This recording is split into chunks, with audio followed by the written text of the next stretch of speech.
Hello friends, आज के इस वीडियो में हम ज्यूस के रिलीजियस डेवलपमेंट को डिस्कस करेंगे कि हिस्ट्री में जो हुआ उससे उनका जो रिलीजन है कैसे शेप हुआ। राइट। अगर आपने पहले, मैं वीडियो शुरू करने से पहले मैं आपको ये बता दूं कि ये पॉलिटिकल वीडियो नहीं है, ये रिलीजियस हिस्टोरिकल फैक्ट्स के बेसिस पे बना वीडियो है। राइट।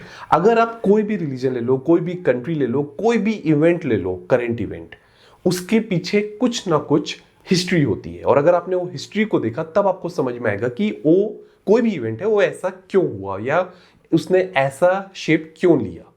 अगर आपने नोटिस किया होगा कि ज्यूज के कई सारे ग्रुप्स हैं या एक सेक्शन है जो बहुत अल्ट्रा ऑर्थोडॉक्स होता है। अगर आपने कुछ डॉक्यूमेंट्रीज वीडियोस देखे होंगे यूट्यूब पे या किसी जगह पर, आपने देखा होगा कि उन्होंने काफी क्लोज कम्युनिटी टाइप का बना के रखा है। राइट। उसका भी एक रीजन है। राइट। तो हम ये सारी चीजों को डिस्कस करेंगे। हो सकता है कि ये आपके सिलेबस में नहीं हो, पर आज के करंट सिनेरियो में ये इंफॉर्मेशन होना अच्छा है, जरूरी है। ठीक है। तो हम देखते हैं हिस्टोरिकली क्या क्या हुआ उनके रिलीजन में, क्या क्या हुआ उस रीजन में, और कैसे उसने अल्टीमेटली रिलीजियस, इनके जो रिलीजियस थॉट प्रोसेस को शेप किया। Okay, so without any further ado, let's get started. इससे पहले कि हम डिटेल में इसको डिस्कस करें, मैं एक हाई लेवल पर जितने भी मेजर इवेंट्स हुए थे, जिन इवेंट्स ने बुद्धिज्म को इम्पैक्ट किया, उसकी एक हाई लेवल पर टाइमलाइन आपको बताना चाहता हूं, जिससे आपकी अंडरस्टैंडिंग थोड़ी सी क्लियर हो जाए। ठीक है। तो अगर हम जुडिज्म की बात करें या ज्यूज की बात करें, तो उनका स्टार्टिंग पॉइंट, अगर मैं बर्थ ऑफ अब्राहम को उसका स्टार्टिंग पॉइंट मानूं, तो ये शुरुआत जो 1800 बीसी के अराउंड हुई थी। तो ये this could be called as one of the oldest religions in the world. ठीक है। उसके बाद अगर मैं देखूं तो Roman empire, the foundation of Roman empire, और जो सब्सिक्वेंट रोमन एम्पायर का जो इम्पैक्ट था जुडिज्म के ऊपर, ये बहुत इंपॉर्टेंट था। तो इसकी जो टाइमलाइन है अराउंड 753 बीसी। जो तीसरा मेजर इवेंट हुआ वो था बर्थ ऑफ जीसस, जिसको हम क्रिश्चियनिटी का स्टार्टिंग पॉइंट बोल सकते हैं, और वो अराउंड हुआ 4 बीसी में। ठीक है। यहां पर जो इम्पैक्ट था ये रिवर्स था। जो ज्यूज और जुडिज्म का जो इम्पैक्ट क्रिश्चियनिटी में था, खासकर ओल्ड टेस्टामेंट में कई सारे जो कंसेप्ट्स हैं वो डायरेक्टली हिब्रू बाइबल से कॉपी किए गए हैं, जैसे मैसेंजर, चोजन पीपल, सफरिंग, कई सारे लॉज डायरेक्टली वहां से कॉपी किए गए। तो शुरुआत में क्रिश्चियनिटी जो था वो काफी हद तक इन्फ्लुएंस था जुडिज्म से। ठीक है। उसके बाद जो फोर्थ जो मेजर इवेंट है वो barbarian attacks, Babylonian barbarian attacks था, जिन्होंने उनके रिलीजन को एक पर्टिकुलर शेप दिया। अगर आप देखते हो जो ऑर्थोडॉक्स पीपल होते हैं, जो आप ज्यूज में देखते हो, एक पूरा एक ग्रुप है जो बहुत ऑर्थोडॉक्स होता है, वो बहुत हद तक इन अटैक्स की वजह से हुआ। तो जुडिज्म का जो ऑर्थोडॉक्सियल मैं बोलूंगा ब्रांच हुई, वो इन अटैक्स की देन है।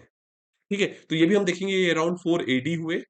और जो लास्ट है, ये मैं इसलिए बोल रहा हूँ क्योंकि आज के जो करंट अफेयर में जो चल रहा है, उसमें पैलेस्तीन वर्सेस इजराइल चल रहा है, तो ये टाइमलाइन उस पॉइंट ऑफ व्यू से इंपॉर्टेंट है। तो अगर आप देखोगे इस्लाम, अगर मैं इसका starting point Mohammed vision in mission in Mecca and Medina में देखूं, तो अराउंड 7 एडी में हुआ। तो अगर आप देखोगे कि जो जुडिज्म है उसका स्टार्टिंग पॉइंट 1800 बीसी है, और इस्लाम का जो है वो 7 एडी है। जो जुडिज्म है या ज्यूज पीपल है, उनका अ, जो उनका सेक्रेड प्लेस है वो जेरूसलम हमेशा से रहा है। राइट। बिफोर क्रिश्चियनिटी, बिफोर इस्लाम, ज्यूज का वो सेक्रेड प्लेस। ठीक है। और वो जो लैंड है इसराइल, वो हमेशा से उनका लैंड रहा, उनका मदर लैंड रहा। उनको एक्साइल में जाना पड़ा बहुत सारे रीजंस की वजह से, बट वो लैंड जो था वो हमेशा से उनको बिलोंग करता। तो आई होप को ये हाई लेवल पिक्चर थोड़ी समझ में आई होगी। चलिए अब आगे बढ़ते हैं, थोड़ा डिटेल में इसके बारे में बात करते हैं। सी अराउंड 720 721 बीसी में जो नॉर्दर्न इजराइल है उसका फॉल हुआ। ठीक है। एसीरियन अटैक हुआ, एक एसीरियन किंगडम था जिन्होंने इनके ऊपर अटैक किया। और जो नॉर्दर्न पार्ट था, नॉर्दर्न किंगडम था वो, अगर आप इसराइल को उस समय का जो मैप देखो या उस समय का किंगडम देखो, तो नॉर्दर्न किंगडम था और एक साउदर्न किंगडम ऑफ जूडा था। ठीक है। तो जो नॉर्दर्न किंगडम था उसको एसीरियन असॉल्ट या एसीरियन अटैक की वजह से ये डिस्ट्रॉय हो गया।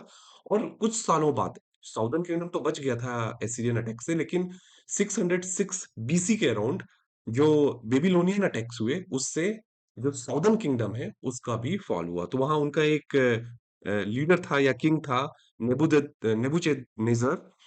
उसने जो उनका टेम्पल था जेरूसलम में उसको तोड़ दिया।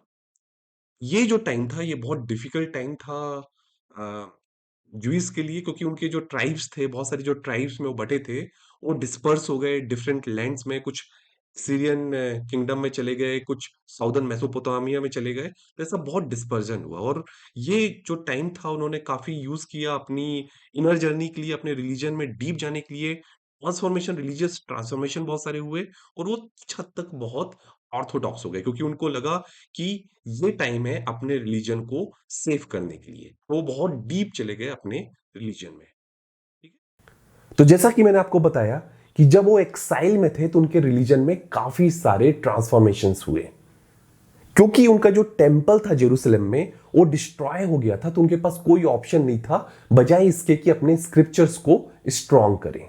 और इसी समय हिब्रू बाइबल जो थी उसमें बहुत सारे एडिट्स किए गए उनके चैलेंजेस, करंट चैलेंजेस को देखते हुए। उनके जो प्रॉफिट्स थे उन्होंने बोला कि सभी को यहोवा जो उनके गॉड थे उससे ट्रूथफुल रहना चाहिए, क्योंकि यहोवा ही है जो उन्हें अल्टीमेटली इन सारे चैलेंजेस, इन सारी प्रॉब्लम से बाहर निकालेंगे। ये जो था, ये जो चेंजेस हुए ये उन लोगों में हुए जो एक्साइल में थे। जो लोग पीछे छूट गए, जो लोग अभी भी इजराइल में रह रहे थे, उनमें ये चेंजेस नहीं थे। वो लोग लिबरल हो गए। वहां बहुत सारी inter tribe, inter religion marriages हुई, और जब ये जो एक्साइल वाले लोग वापस आए वो ताज्जुब हो गया उनको देख के कि ये क्या हो रहा है, उनका रिलीजन ऐसे कैसे बर्बाद हो रहा है। तो उन्होंने सबसे पहला काम किया, ये जो मिक्स मैरिजेस थी इनको डेमोलिश किया, इनको डिसॉल्व किया। Moving on to the next event that holds great significance in Jewish history, which is the end of Babylonian exile. ठीक है, तो हम इसको डिस्कस करेंगे नेक्स्ट वीडियो में। Stay tune and I will see you in the next video. Thank you.